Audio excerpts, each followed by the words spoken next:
राम राम। सुख अमावस्या की कहानी। एक ब्राह्मण और ब्राह्मणी थे। वे दोनों भगवान के भक्त थे। घर में सब कुछ था, पर उनके कोई संतान नहीं होने से वह अति दुखी रहते थे। एक दिन ब्राह्मण ने अपनी स्त्री से वन में तपस्या करने जाने को कहा और भगवान पर भरोसा करके वन में चला गया। जंगल में जाकर तप करने लगा। बहुत वर्ष बीत गए। उसको वैराग्य हुआ कि अब अपना जीवन समाप्त कर दूंगा। इस प्रकार सोचकर वह पेड़ की डाली पर फंदा लगाकर मरने को तैयार हो गया।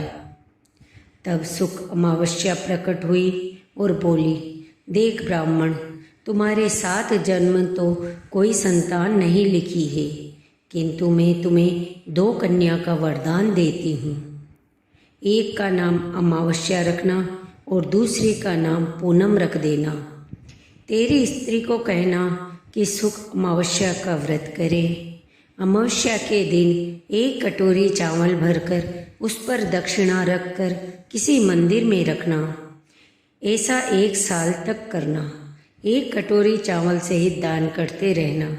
ब्राह्मण घर आया, अपनी पत्नी को बताया और अमावस के दिन ब्राह्मण ही ने व्रत रखा। कुछ दिन बाद उसके 2 कन्या हुई। तब उसने एक का नाम अमावस्या और दूसरी का नाम पूनम रखा। धीरे धीरे बड़ी होने लगी। बड़ी बहन अमावस्या धार्मिक थी, जबकि छोटी बहन भगवान को बिल्कुल नहीं मानती थी। बड़ी के घर में तो सुख समृद्धि का भंडार भरपूर था, पर छोटी बहन पूनम के दुख का पार नहीं था।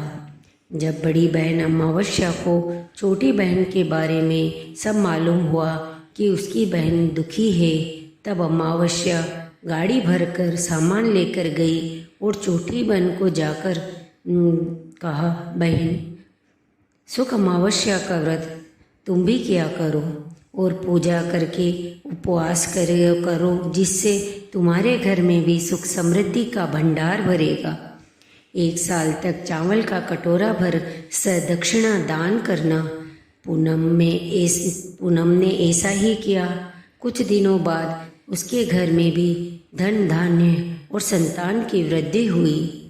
इस प्रकार जो भी सुख अमावस्या का व्रत आदि विधि पूर्वक करेगा, उसके घर में सुख समृद्धि का भंडार माँ सुख अमावस्या पूर्ण करेगी। बोलिए सुख अमावस्या की जय। धन्यवाद। कृपया मेरा चैनल सब्सक्राइब करें।